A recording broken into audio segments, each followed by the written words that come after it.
Halo adik-adik, selamat datang di Fokus Study Club. Bersama saya, Kak Stefani. Kali ini kita akan belajar tentang larutan penyangga, khusus bagian pengertian larutan penyangga atau buffer. Kita lihat di sini, arti dari penyangga, menurut KBBI, artinya yaitu alat untuk menyangga. Di mana arti menyangga ini yaitu menahan atau mempertahankan supaya tidak mengalami perubahan. Sehingga di sini yang dinamakan larutan penyangga yaitu suatu sistem larutan yang dapat mempertahankan nilai pH larutan agar tidak terjadi perubahan pH yang berarti jika ditambahkan asam atau basa maupun pengenceran. Hal ini karena di dalam larutan penyangga terdapat komponen asam yang mampu menahan kenaikan pH secara berlebih dan terdapat komponen basa yang mampu menahan penurunan pH secara berlebih. Jadi di sini dalam sistem penyangga ini terdapat komponen asam dan komponen basa. Kemudian di sini ketika suatu senyawa ditambahkan asam, maka pH-nya semakin turun ya, atau di situ sifatnya semakin asam. Tetapi karena pada sistem penyangga ini terdapat komponen basa, maka ketika ditambahkan asam, asam ini akan dinetralkan dengan komponen basanya, sehingga pada sistem penyangga tersebut dapat mempertahankan pH. Begitu juga ketika ditambahkan basa, maka di sini kemungkinan pH-nya akan naik, tetapi karena pada sistem penyangga ini terdapat asam dan basa, maka ketika basa ditambahkan, basanya ini akan dinetralkan dengan asam yang ada di sistem penyangga, sehingga di sini pH-nya akan tetap. Jadi seperti itu ya larutan penyangga, yaitu larutan yang dapat mempertahankan nilai pH. Hal ini karena larutan penyangga terdapat komponen asam yang mampu menahan kenaikan pH dan terdapat komponen basa yang mampu menahan penurunan pH. Selanjutnya kita lihat di sini, larutan penyangga ini tersusun dari dua komponen, yaitu larutan penyangga asam dan juga larutan penyangga basa. Kita lihat di sini, larutan penyangga asam ini larutan yang dapat mempertahankan pH pada suasana asam, yaitu pH kurang dari 7. Di mana larutan penyangga asam ini terdiri dari komponen asam lemah atau Ha dan basa konjugasinya atau amin.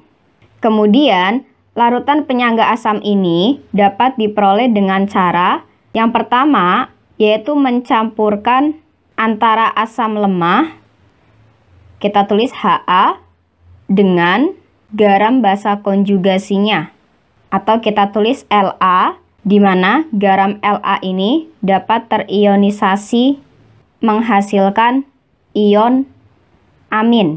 Atau yang kedua, yaitu dengan cara mencampurkan asam lemah dalam jumlah yang berlebih dengan suatu basa kuat, sehingga bereaksi menghasilkan garam basa konjugasi dari asam lemah tersebut. Jadi di sini larutan penyangga asam ini dapat dibuat dengan asam lemah dengan garam basa konjugasinya, di mana garam basa konjugasinya ini terdapat ion amin. Ion amin inilah yang merupakan basa konjugasinya. Atau yang kedua, mencampurkan asam lemah, di mana asam lemahnya ini dalam jumlah yang berlebih dengan suatu basa kuat, sehingga campuran antara asam lemah dengan basa kuat ini bereaksi menghasilkan garam basa konjugasi dari asam lemah tersebut. Jadi seperti itu ya, cara memperoleh larutan penyangga asam. Selanjutnya kita lihat di sini, contoh larutan penyangga asam, yaitu CH3COOH dan CH3COO-. Kemudian dalam larutan tersebut terdapat kesetimbangan kimia, yaitu CH3COOH menjadi CH3COO- ditambah H+. Ketika ditambahkan asam, ingat ya prinsip kesetimbangan, ketika konsentrasinya ditambah, maka dia bergeser ke arah lawan. Maka di sini ketika konsentrasi H+-nya ditambah, maka di sini akan bergeser ke arah kiri. Sehingga di sini reaksi mengarah pada pembentukan CH3COOH. Atau dengan kata lain, asam yang ditambahkan ini akan dinetralisasi oleh komponen basa konjugasinya atau CH3COO-. Sehingga setelah penambahan asam, pH-nya tidak terlalu berubah atau di situ pH-nya tetap. Kemudian pada penambahan basa atau OH-, karena di sini yang ditambah adalah OH-, maka di sini H+-nya berkurang ya. Artinya di sini ketika konsentrasinya berkurang, maka pergeseran kesetimbangan akan bergeser dari arah lawan. Maka kesetimbangan bergeser dari arah lawannya, yaitu dari kiri ya, maka dia bergesernya ke arah kanan, yaitu reaksi pembentukan CH3COO- dan H+. Dengan kata lain, basa yang ditambahkan akan dinetralisasi oleh komponen asam lemahnya atau CH3COOH. Sehingga di sini ketika ditambahkan OH-, pH pada larutan penyangganya ini tetap atau hanya mengalami perubahan sedikit. Jadi seperti itu ya, larutan penyangga asam ini terdiri dari komponen asam lemah atau Ha dan basa konjugasinya, yaitu amin. Basa konjugasi ini merupakan hasil setelah asam lemah melepaskan H+. Jadi di sini diperoleh basa konjugasinya adalah amin. Kemudian, pada larutan penyangga basa, ini larutan yang dapat mempertahankan pH pada suasana basa atau pH-nya lebih dari 7. Kemudian, pada larutan penyangga basa ini terdiri dari komponen basa lemah atau B dan asam konjugasinya atau BH+. Kemudian, larutan penyangga basa ini dapat diperoleh dengan cara yang pertama, mencampurkan basa lemah dengan garam asam konjugasinya atau BHX yang dapat terionisasi menghasilkan ion BH+. Kemudian yang kedua, mencampurkan suatu basa lemah dalam jumlah yang berlebih dengan suatu asam kuat sehingga bereaksi menghasilkan garam asam konjugasi dari basa lemah tersebut. Jadi seperti itu ya. Larutan penyangga basa ini bisa dibuat dengan cara mencampurkan basa lemahnya dengan garam asam konjugasinya atau mencampurkan basa lemah dalam jumlah berlebih dengan asam kuat. Selanjutnya kita lihat di sini contoh larutan penyangga basa, yaitu larutan penyangga yang mengandung NH3 dan NH4+. Kemudian dalam larutan tersebut terdapat kesetimbangan kimia, yaitu NH3 ditambah H2O menjadi NH4+ ditambah OH-. Kemudian kita lihat di sini, ketika larutan penyangga tersebut ditambahkan asam atau H+ ya, ketika ditambahkan H+, maka di sini konsentrasi ion OH-nya berkurang. Ingat pergeseran kesetimbangan, ketika konsentrasinya berkurang, maka pergeseran kesetimbangan dari arah lawannya. Maka pergeseran kesetimbangannya akan bergeser ke arah kanan. yaitu reaksi pembentukan NH4+ dan OH-. Atau dengan kata lain, asam yang ditambahkan akan dinetralisasi oleh komponen basa lemahnya. Basa lemahnya yaitu NH3 ya. Maka pH yang diperoleh ini tidak berubah atau hanya berubah sedikit saja. Selanjutnya, pada penambahan basa atau OH-, ingat, ketika konsentrasinya bertambah, maka kesetimbangan akan bergeser ke arah lawan. Sehingga di sini ketika OH-nya bertambah, maka kesetimbangan akan bergeser ke arah lawan, yaitu ke kiri ya. Kemudian terjadi reaksi pembentukan NH3 dan H2O. Atau dengan kata lain, basa yang ditambahkan akan dinetralisasi oleh komponen asam konjugasinya atau NH4+. Sehingga di sini pada larutan penyangga basa ketika ditambahkan basa, maka di sini basa yang ditambahkan akan dinetralisasi dengan asam konjugasi sehingga pH larutan yang terbentuk ini tidak berubah atau hanya berubah sedikit saja. Jadi seperti itu ya, larutan penyangga basa ini terdiri dari komponen basa lemahnya dan asam konjugasinya. Di mana asam konjugasinya ini merupakan hasil setelah basa menerima proton atau H+, yaitu BH+. Selanjutnya kita lihat pada contoh soal. Berikut ini terdapat beberapa larutan. Di sini ada 5 larutan ya.